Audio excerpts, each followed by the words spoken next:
Welcome to the Brattleboro Literary Festival. This is our 19th year and we get to meet you on Zoom. Thank you all for being here.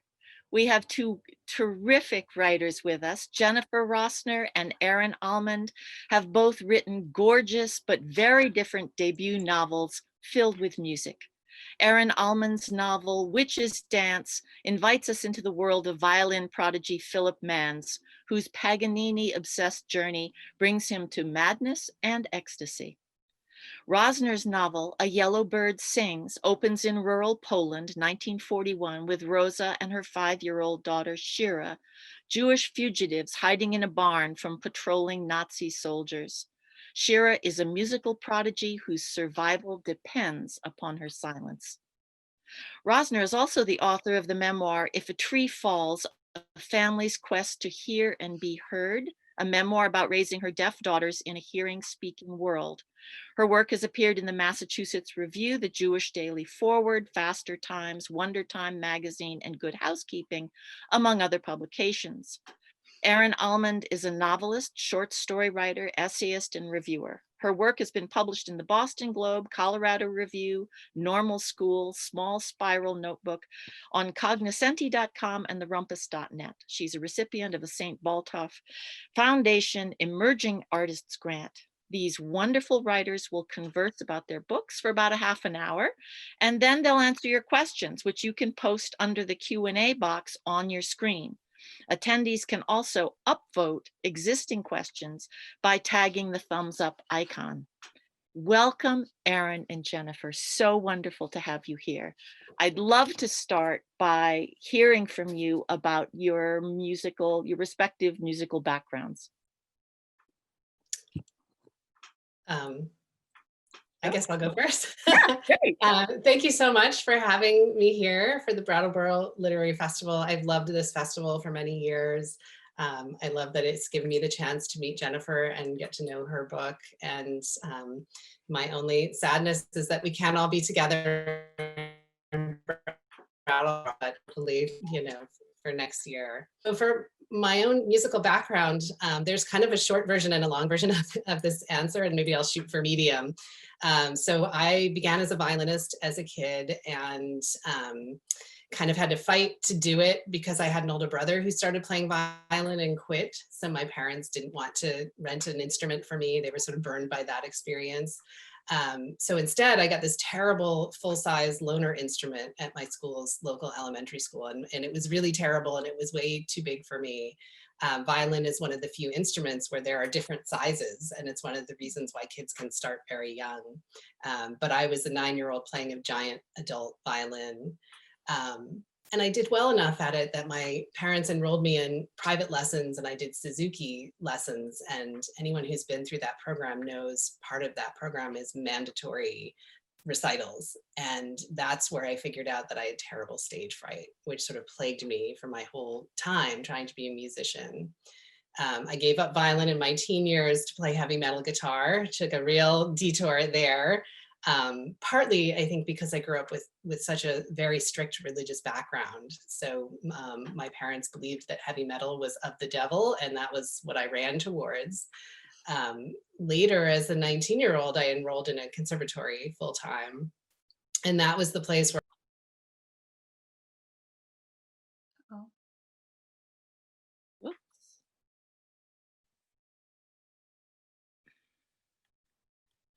Okay. Did we lose her? We lost her for a second here. Let me get in touch with Jeff and see what we can do. Why don't you talk about your musical background, Jennifer? Okay. And I hate being erased. We just got to the juicy part here. Okay. I know. And mine is less interesting. First, let me just thank you so much for having me, and I'm so honored to be sharing this forum with Erin, whose book I loved. I have a much less intense musical background, I think. I grew up with my father playing violin every day, and that had a big impact on me. And then I started training as an opera singer, working with this Metropolitan Opera singer and studying that. And then just finding that I couldn't really pursue it on a professional level, I set it aside, but I was always singing. And then I think something relevant to my work is that I had a daughter born deaf and then a second daughter born deaf. And the deafness was a big shock, but it was also kind of a silencing mechanism. Like you felt as you were holding your baby that if she couldn't hear, that your natural impulse to sing just kind of got stunted. And this was very hard situation. The music was sort of in me, and then I just kind of couldn't manage to get it out. And eventually, I think understanding that if you just drape your child over your shoulder and sing, they feel and know what's happening, no matter whether they can hear specifically or not. But that journey of sort of sound and silence plays a big role in the work I do. So I thought I would mention that there. Well, no, that was fascinating and really really so telling. It was so gripping, that whole part about having to be silent and this, this upwelling of talent that couldn't go anywhere. Yeah, For it was stunning. my character Shira is much more talented as a violinist than I ever would have been as a singer. um, but Yeah. yes, she had to stay silent for different reasons, and for safety and for the sake of their lives in a barn. And so then it kind of had to come out in other ways, and that's where imagining this yellow bird who could sing out the songs she felt inside came to pass. So Well, it was so visceral. The I felt it so keenly. And so that's really interesting that your experience of trying to reach, children who are not going to hear your voice. That was brilliant. That was really brilliant. thank you. It is interesting how these sort of personal themes get sort of moved into a fictional story, and some of which are so unconscious you don't realize what's happening until later.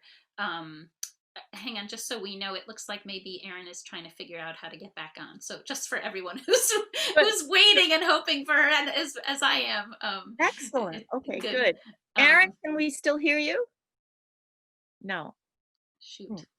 All right. Well, okay.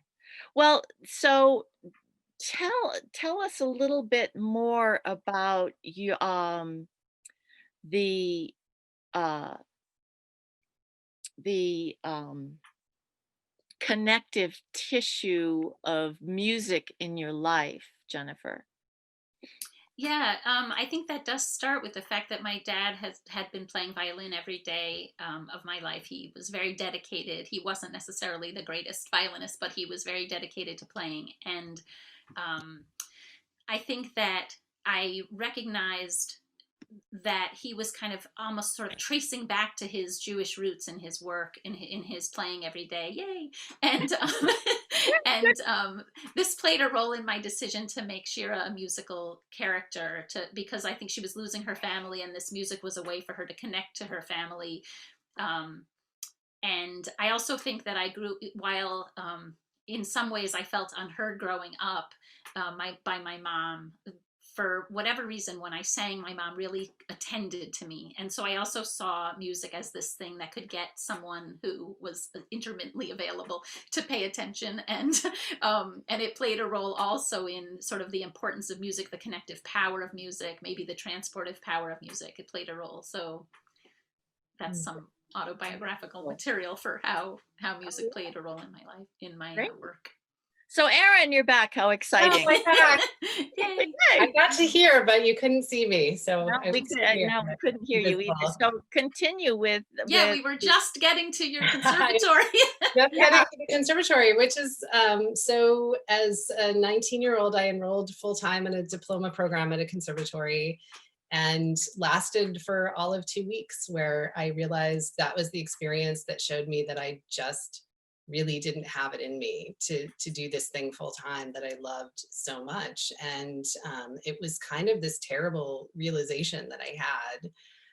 But even at that time in my life, I had been on these twin tracks. Like I knew that I was going to write, and I knew that like in my bones, I knew it. I knew that even if I never published a book, or did it as a career, that I would always write. And music for me felt like this thing that I was always reaching for and really wanted, but couldn't, it wasn't in me in the same way.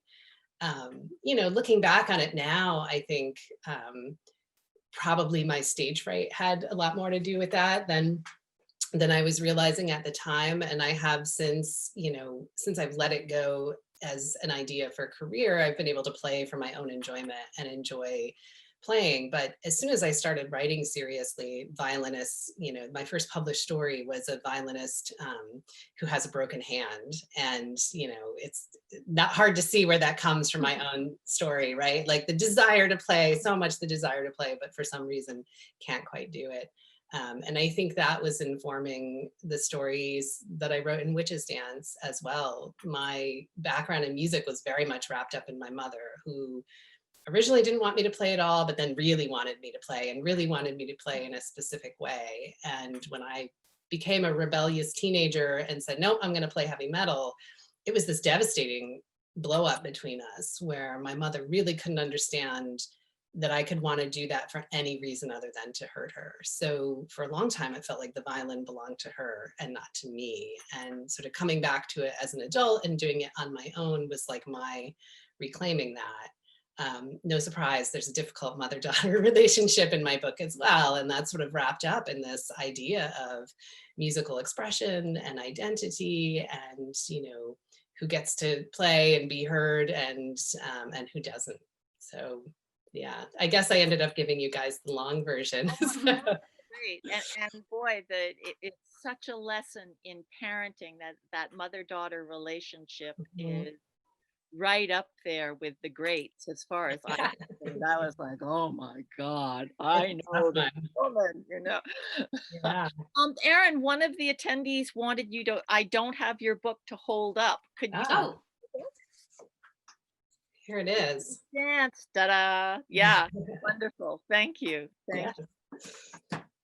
So tell me, both of you, about your transition from um, playing music and singing to writing, because this is also a fascinating story of yours. Mm. um, well, so I did stop. A lot of things happened when our daughters were born. You know, I really stopped singing because of just a lot of grief, and we were working out. In the end, I mean, they flourished so much, but you didn't know at the start, you know, how their lives would be, and we were, you know, just trying to figure it all out. And now they wear hearing technology and speak. Actually, they sing in tune and play music and stuff. So it's interesting. But the truth is that I had never had any sort of creative writing life. I was a philosophy professor. I had just finished my PhD in philosophy and I was starting to teach when my kids were born. And I had been writing this kind of somewhat brutal stuff, like very dry, theoretical, abstract material. And I didn't really love writing very much, but the deafness, just I found that I needed to write. I just needed to journal, even just to figure out what we were thinking about, our decision making, all the little moments in our first daughter's life, just to try to process the deafness.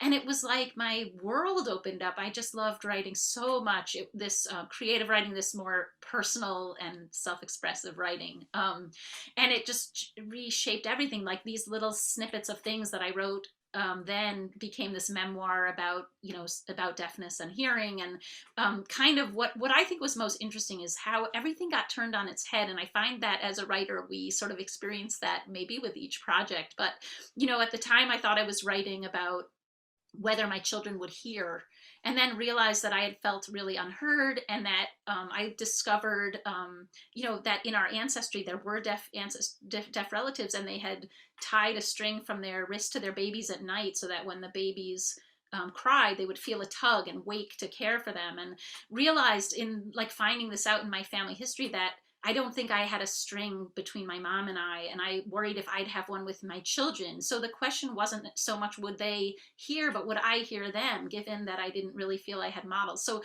it's that kind of like exploration, that sort of self realization that, I mean, as you're writing, you just don't even know. Like, I didn't know I was writing even about my mother. I thought I was writing about my daughters, but then I was writing about connection and mothering, and it all kind of came together. And um, so I think that was just this huge revelation, and I feel like it's happened in each thing I've done, where I realize, like, I think I'm writing about this thing, and then, like, when it's done, I'm like, oh, that's what I was doing.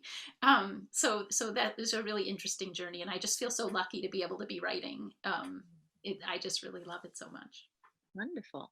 Well, just to plug your first book, it's called If a Tree Falls: A Family's Quest to Hear and Be Heard. So, and Erin, tell us about your movement from music to writing. Sure. I really love what Jennifer had to say, this idea that you think you're writing about one thing and really you're writing about another thing. I think it's kind of this mental trick that happens where the story, we're following the story on a kind of surface level, and there's all this stuff unconsciously that's happening beneath it that I think it is really hard to see until you get to the end of the book. Like, I definitely see things in my own book where I go, oh, I wasn't aware that I was really working on that, but now it's very obvious to me. In some ways, I think fiction reveals us more sometimes than memoir, because with memoir, you know, Jennifer, you can tell me if I'm wrong. I haven't written one, but I think with memoir, you're consciously choosing, like, here's the facts of my life that I'm willing to share. And I think with fiction, it just happens often without you knowing that it's really happening. In terms of transitioning from music for me, I think I was able to write, and I felt very comfortable writing because it was something that I could do in private in a way that I couldn't as a musician. And I think because I grew up in a family where it didn't always feel safe to be seen or heard, and where, you know, Jennifer, you talked about, well, singing was the one way I could get attention. I think I was always trying to not get attention, to sort of fly under the radar. And you know, some people are born into families where it's safe to be seen and heard, and their contributions, whether it's music or writing or some other art form or just, you know, speaking, are valued and encouraged. And some of us grow up in families where that isn't the case, where it doesn't feel safe, or our contributions are, you know, put down, or, you know, for what I even met with violence at times. So it was this thing that I could do in private, and it was a very safe way to express myself. And as I got older, and sort of, I always knew that I wanted to be a writer, you know, and even wanted to be a professional writer. I didn't, for a long time, I didn't quite know how to get from, you know, the privacy of my room and writing in my notebook to, you know, it was a long journey for me, because I didn't have models in my life for a long time as a young person. But in a way, I think I needed that long apprenticeship to not feel like there was going to be some spotlight on me. And it allowed me to be unself-conscious on the page in a way that I couldn't as a young musician trying to do that. So I think, and just naturally being a reader, like, reading was my safe space as a kid. And I was always looking for little nooks to hide in, like, literally would burrow into my closet and read, or climb up a tree and read. So language is this kind of place that I could go, and it could bring me outside of my own experience and my own life to somewhere else. And so it began as an escape. And then the more that I did my own writing, even that, in a way, sort of, I could write my way into things. And maybe some of it is that sort of unconscious working out of things that Jennifer was talking about. Sort of, I could write my way to another place and actually end up at another place, you know, figuratively speaking, at the end of a writing project. And I think that sort of, when that started really kicking in for me, there was kind of no turning back. One thing Erin said, which is interesting, is that the way reading was for you is where it was for you when you were a child, is something that kind of resonates with my character, because these stories her mother tells her are this way of escaping what's happening around her. And I was just thinking that both our works kind of talk about kind of the role of imagination or creativity or expression or whatever in our survival. And while in my case it might be like actual survival in the Yellow Bird Sings, it's just like for our psychic survival as well, plays such a role in both of our work, sort of the creative outlet and the need, and in Shira's case, to sort of have stories swirling around her mind as a way to fill this time and space, and also the music swirling. So I totally relate to what you're saying. Absolutely. And this is a perfect segue for me to talk about my experience of reading your book, actually, because I did want to say I'm so glad that we're doing this event and that I got introduced to your book in this way, because when I first saw it and I saw that it was set during the Holocaust, I thought, oh my gosh, I don't know if I can do it. You know, I'm feeling traumatized watching the news these days, I know. and I know I'm not alone in this. And myself and many writers that I knew kind of early on in the days of this pandemic were like having these crises of like, does my novel even matter anymore? Is it, does making art even matter right now? We're just trying to keep ourselves alive and our families alive and like get toilet paper. So I kind of approached the book like, I don't know, you know, this might be too heavy for me. And I'm so glad that I had the chance to read it, because it was so, yes, there's a lot of devastating things that happen in it, but it was so affirming for me in the sense of like art does not just matter, but it's the thing that can like keep us alive, you know. And when I got to the end of the book, and I told you earlier, I got to the end and I burst into tears. It was just like, oh my God. But I also had this sense of like, yes, this is how we keep going through our trauma, is we make art and we imagine ourselves into a better future. And sometimes that's literally and sometimes it's figuratively, but it really left me with this sense of like the importance of all of this, of what we're doing, not just music, but like anybody who's creating something, like you're holding on to your humanity and it will bring you to the other side. So Thank you. yeah, I, I just, Oh yeah, that's so you, eloquent. That's beautiful. Thank You you. know, I was going to say one thing that I also like when I was interviewing some hidden children in order to write this novel. mhm, There, I found that it was, and I mean, the imagine there were poets, there were, painters, that, there was a lot of creative people that I interviewed, but some of them also just seeing beauty in the world was the thing that kind of let them keep going. Like, there's this person in the woods and she just wanted to curl up and die. And then somehow like got a whiff of the scent of tree bark, like this vanilla scent of the tree bark. And somehow this was like something enough to keep going. And it's just amazing to me that like our ability to see beauty in addition to be able yes. to create art is such an important part of our humanity. Mhm. It really can be the difference between surviving something and not, which I think is amazing. And I Yeah. think that's important to remember, because it's so easy to get caught up in the idea that, oh, that's frivolous or that's a luxury. You know, we need to be in the nitty gritty, taking care of the day-to-day tasks. I think especially when you're in survival mode for any reason. And then that's such a beautiful example of like, no, actually it's beauty that brings us alive and you know, makes us able to do those other things that have to Yeah. be done. And in your novel, I thought that Hilda's played so many roles in her life Mhm. that were so significant and interesting. And like, so in some ways, there was like escape Mhm. from like the dynamics of the family, Yeah, but there were other things about her emerging, as a right. person. And it was just such a beautiful trajectory of a Thank person you. growing through art.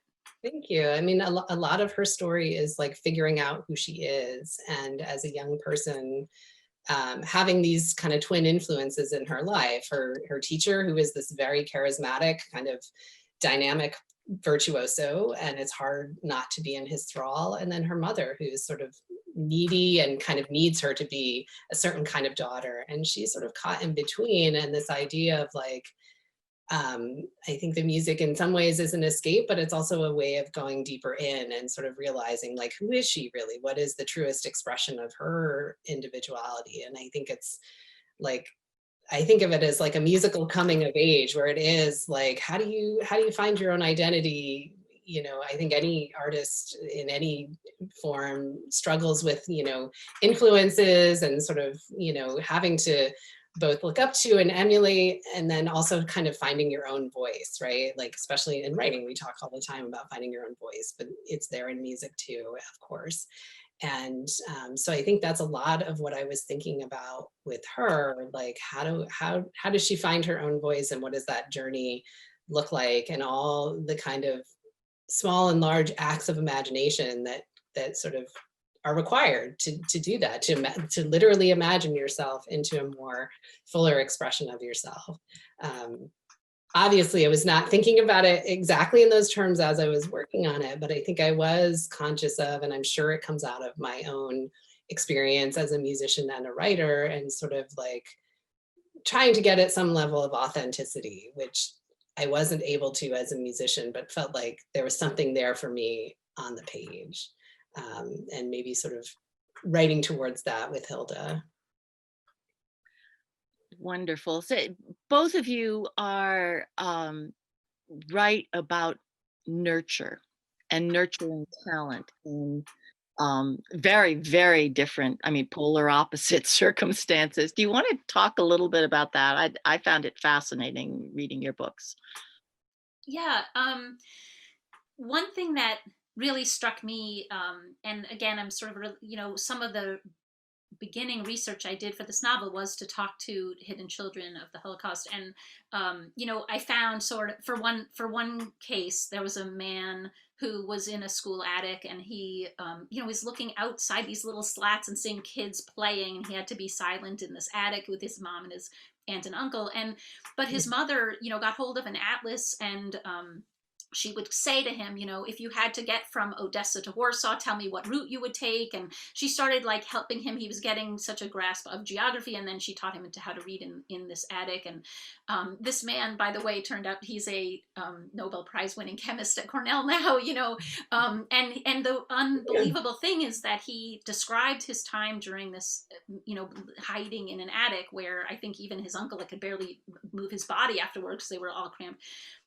He called it like being in a cocoon of love, which is an astonishing thing for a child to feel in a hidden in the Holocaust. I mean, something his mother did to make this a cocoon of love is just the most astonishing thing. And I think that, in the case of Rosha and her daughter in this barn, I mean, she takes the piece of paper and turns it over and makes it a music page for her daughter because her daughter is, really interested in music, and she breaks the hay into, so this is like what a full note would be like, this is what a half note would be like, this is what a quarter by breaking hay, and just the kind of innovation of mothering and of supporting whatever venture your child is trying to have, no matter how constrained and insane the circumstances, was just something I felt really shine through from many of these interviews. That was just one example, but it was just kind of astonishing to me just how ingenious mothers are, and fathers too,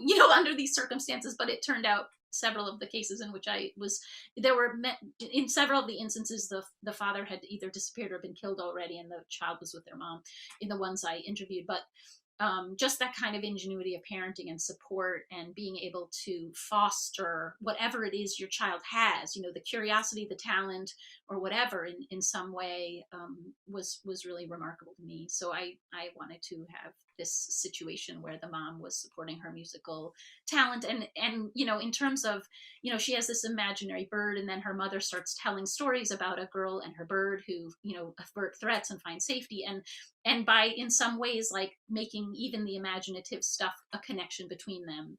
I wanted that to be there for their relationship. I thought that was so well done, Jennifer. And also, I wanted to add, like you do, I mean, I was amazed at the ingenuity of ways to keep a child occupied, under these circumstances where you have to be quiet, you have to be hidden.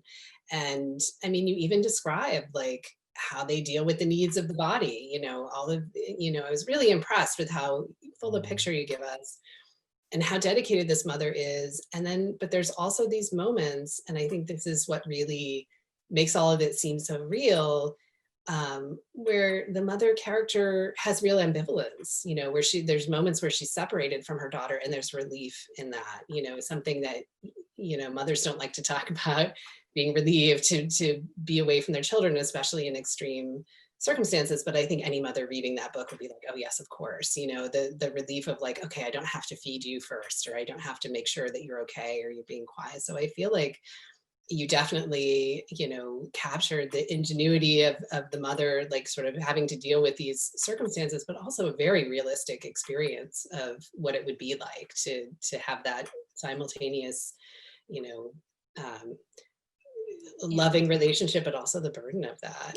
Yeah, and I feel like in some ways we share that, where the relationship between a mother and daughter is a very round and real relationship in our work.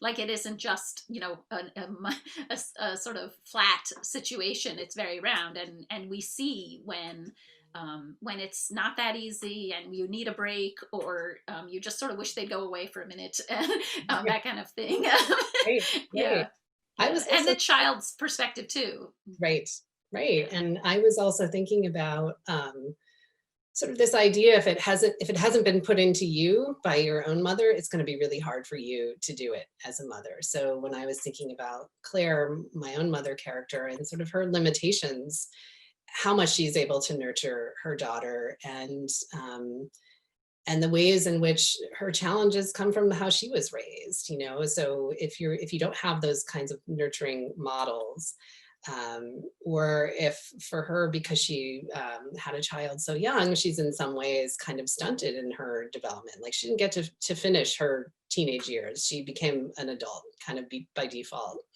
And so she's flawed in these ways, and a lot of that is coming into play when she now sees her daughter coming into her own power, becoming a more fully realized person, and she struggles with being able to support that and not be envious of it, not be sort of in competition in some ways with her daughter.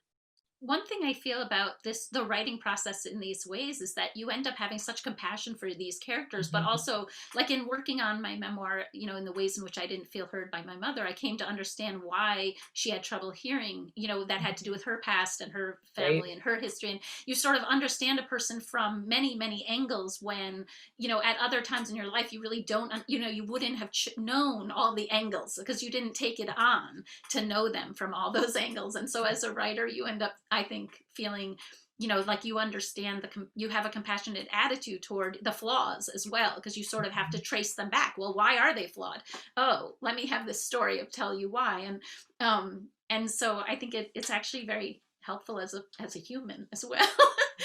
You know, to go through that process and understand how these, you know, everyone's flaws are coming from other places of you know, challenge, Right. Absolutely. your own included. Yeah. So So talking about challenge, and I'd like to open up the question and answer to anyone out there, any of the attendees, to go down to your Q&A icon, click on it, and pose a question, and we will be overjoyed to answer them. But in the meantime, I'd like to just ask both of you, how's writing in the pandemic for you? Is it better? You know, nobody bugs you, uh, or with kids around, I guess you know, it's different. Anyway, how about Erin, do you want to start with that? Sure. I mean, it's hard. It's really hard. I think I mentioned earlier, during the first few weeks, there was no writing that was happening. I would say for like the first 6 weeks. Um, and it was this sense of like, you know, when there's an alarm bell going off all the time, how do you get in, you know, in your own mind, how do you get to a space where you can be kind of creative and relaxed? And you know, for me, there's a certain, like, I have to feel safe in a certain way, you know, in order to put my mind in that direction. Also because my husband is also a writer, and we have 3 kids, and we've always struggled. We both have home offices. We've always struggled, even with kids going to school full time, with kind of managing the ways that our creative life and work lives spill over into our home life, just because we're all in such proximity. And now, of course, that's like that times 1,000. So it was tough. And I finally, the way that I got around it, once I sort of got myself into a headspace where I felt like I could write, I hopped projects. I'd been deep into a novel that I'd been working on for a couple of years, and realized that I couldn't write that right now for, you know, I won't get into the various reasons. And I was able to start another project that I've been thinking about for a long time, that for some reason just felt easier to write during this time. Um, and then I began letting my children stay up later and later, and letting them sleep in earlier, later and later during the day.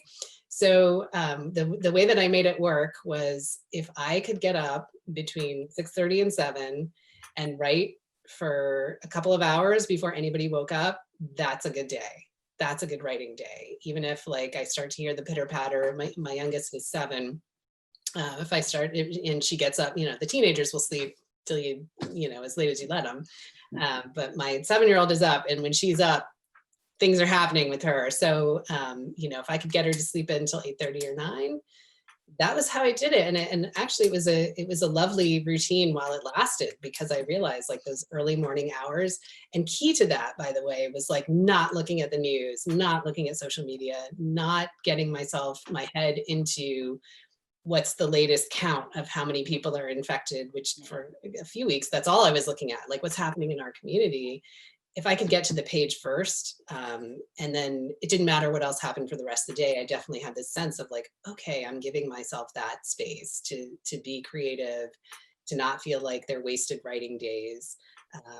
Now with online school, it's kind of a different story. It's like we're trying to figure it out anew. But that got me through the spring and summer. Wonderful. How about Yeah. you, Jennifer? Similarly, I mean, everything came to a grinding halt initially. And I kind of understood that I couldn't write, but what was astonishing was I couldn't read either. There were weeks or more where I just couldn't absorb anything. I think it was the news and the inability to stop checking it, and just the sense of so much worry, and you're just on alert. And so I don't know, finally I it's funny how I feel very I have so much love for Lily King's Writers and Lovers book, because it's the first book I was able to read after this like long hiatus of reading. And it was I also realized some of the books I tried before that were terrific books, but I just wasn't gonna be like, I tried and tried, and then I was like, don't make any judgment about the book, like just realize this is not the time for reading, and try again later. But and then with writing, it took a while. It took a really long while, and now unfortunately the election's on the other side of like I was like, I finally kind of feel like a little bit breathing space, and now the election's like so it's been a hard time. And we also, everyone was home all summer 24/7, it's like there was nowhere to go. And this is kind of almost like a illusory scene here. It looks like my office, which it is, except that you can hear every conversation that goes on everywhere in the house. And so I finally rented a space in town. I try to go in and like hole up for a couple hours a day, because it's just, I got to get out of here in order to do it. And so I guess everyone has to find their way in this time where there's not a lot of solitude. Yeah. That's the bottom line. Mm-hmm. Well, we have a question from Connie Greene, and she asks, could you talk about the transition from doing the research for your book to making it into a story, both of you? So who wants to go first? I can go. I mean, so I have to say I did a really extensive research. So in addition to interviewing these hidden children, many hidden children, I also traveled to Poland. I saw the settings, like sort of, I went to, farm areas and a primeval forest where my character needed to survive in, and a convent where someone was hidden. And I went to these areas. I also went to Tel Aviv to meet a musician, a violin maker who recovers violins that were sort of salvaged from the Holocaust and rebuilt and played in these orchestras. And so there was a lot of research. And in addition, kind of, I needed to consult. I did find that for me, it's like it takes a village to write a novel, because I worked with like a like a forest tracker, so I could understand how my character could move through the woods without leaving traces. I worked with like a mushroom forager, and this masterclass violinist was the most important, who worked with me on sort of how this prodigy would be learning, what she would practice, what she would play, what would this piece be appropriate at this time if I wanted her to play this particular piece of music. And I mean, a lot of help, a lot of help, a lot of gracious and wonderful and generous people. And I mean, for instance, with the interviewing of the hidden children, who are quite old when I interviewed them, really, I ended up having all these notebooks, etc. And then I just set them all aside because I wasn't going to write any of their stories. I thought maybe one day maybe they'd write their story, maybe their children would write their stories. I just had to come up with a story that was completely separate. So I pretty much like immersed myself in things, and then I just pushed it all aside and sat alone. That's how I got there, to work on my own particular story that had, was influenced and,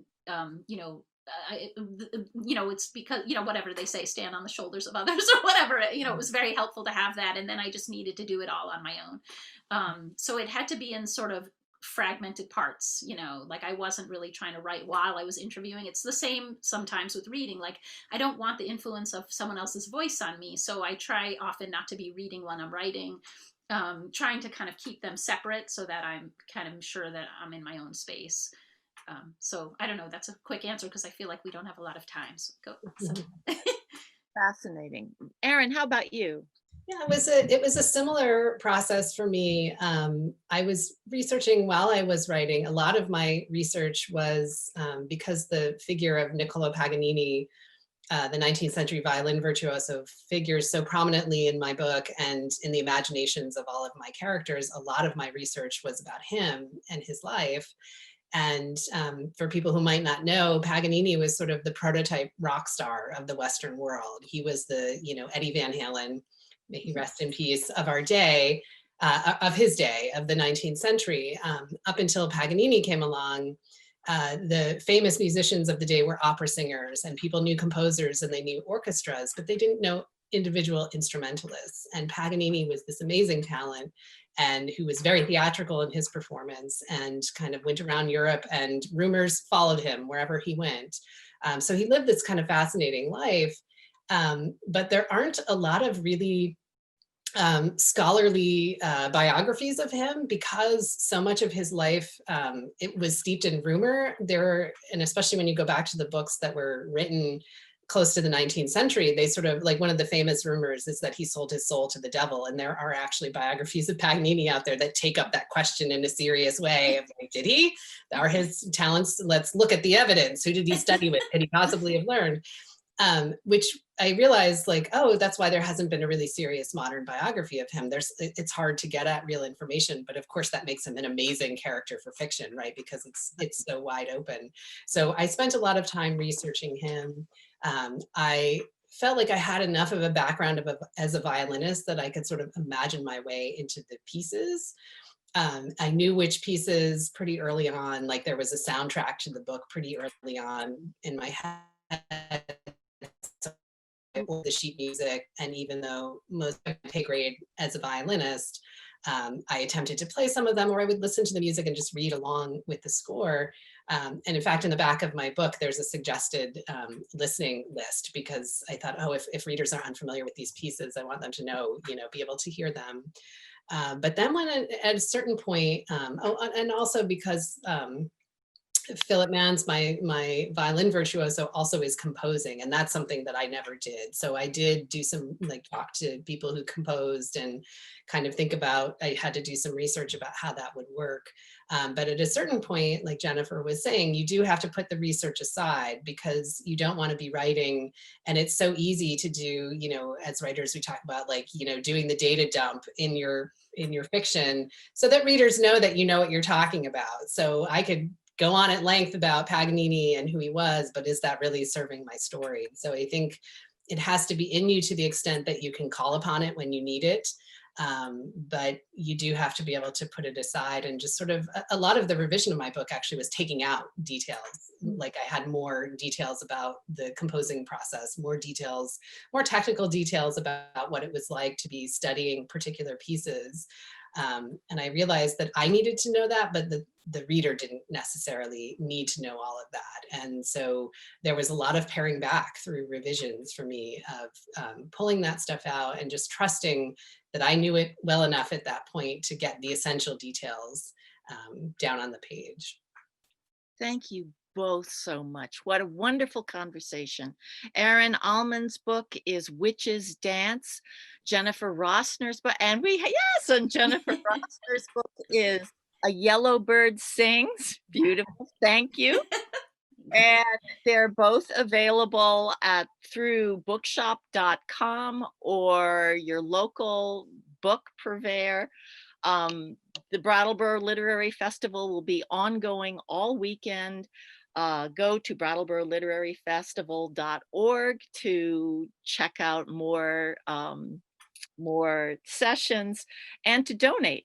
That's how we keep this ship floating along. So thank you both so much, and thank everybody who came and participated and enjoyed this wonderful presentation. Take care. Thank you. Thank you It so was much. really fun. All right, just great to have you. Thank you so much. Thank you.